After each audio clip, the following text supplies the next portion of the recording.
I don't know if you know the stats. I just want to mention it. Human beings occupy, in terms of residential, about 1.5% of the Earth's land surface. Habitable land surface, only 1.5%. In South Africa, it's arguably the same. 1 to 1.5% is where we live on this land, to show how much land we actually have and how we don't have an abundance mindset. And then what Bill Gates come around and say, we have overpopulated. Go home and smoke your socks. I was flying from Uganda the other day, flying from Kenya in the night on a beautiful clear sky. Yes. You see some small little flick of light over there. Yes. And all he just darkness. Yes. And then that's Kigali. There's a small little flick of light there. You're now approaching Lilongwe. And you look around and you say, we are overpopulated. There's an abundance of land. It's not around true. the whole world, and specifically in Africa. It's not true. And I would want to mention something also in passing. I know this will sound offensive, but I will say it anyway, intentionally. There's no normal human being who would wake up in the morning to design nuclear bombs, design guns, to destroy and kill other people, and you make it a career. There's no normal government that can wake up in the morning to design missiles and run around other countries and bombing people.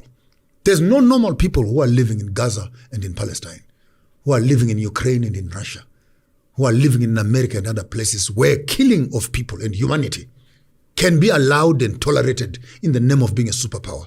It's a business and a career. No. I think let us be responsible as human beings. If you want something from me, you can ask from me. If I say no, Panuel, Maponga J, can we have an interview? Yes, my brother, it's cool. Can we have an interview? I am busy. Can we reschedule? No, Panuel does not take no for an answer. Panuel looks for bodyguards. There are black cars coming around with me, coming to hijack me from my own house. And sit on the chair. You're going to be doing this.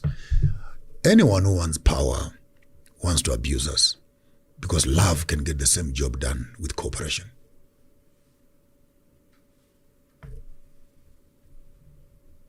So the arrogance of the Americans needs to stop. The murders of the Israelis, murders of the Palestinians, murder of the Ukrainians, murder of the Russians, in the name of political agenda, political ideology. Socialism versus capitalism has become a religion because people must die for it.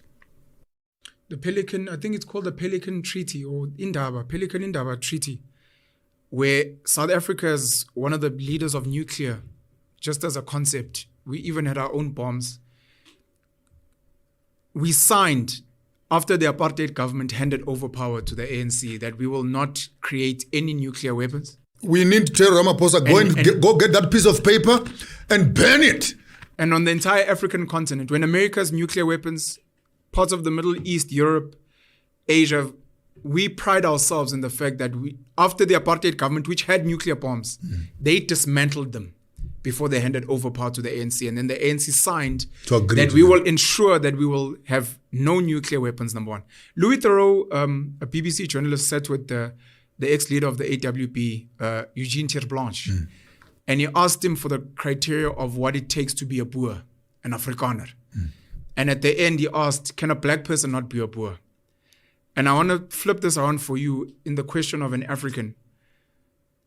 Can a white person or an Indian or a Chinese or a Japanese person be an African? That's beautiful. I lived in Britain for some years. I lived in Netherlands and Utrecht for some time. I spent some time in the US.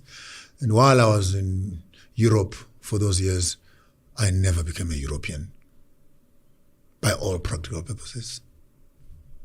If I can go and live in India right now, I'll never be an Indian. 6 generations later, 10 generations later? My children can assume citizenship and stuff like that. But in all fairness, if a black man living in Sweden right now and in Germany cannot be addressed as a European, okay, that's exactly what you're asking me. And even if he has children and they're on the paper, it's written European, but are they European? You're asking the essence of identity. So, no. There's no white man who can become an African, because there's no African who can become a European. Full stop. Not mixing my words. And that's a reality we need to start dealing with. Right now, even up to now. Our black brothers that are in America, what are they called? African Americans. Yes. Why the suffix? Why the prefix and why the suffix? Because the white Americans are not called Irish, Italian, Spanish Americans. You have your answer right there.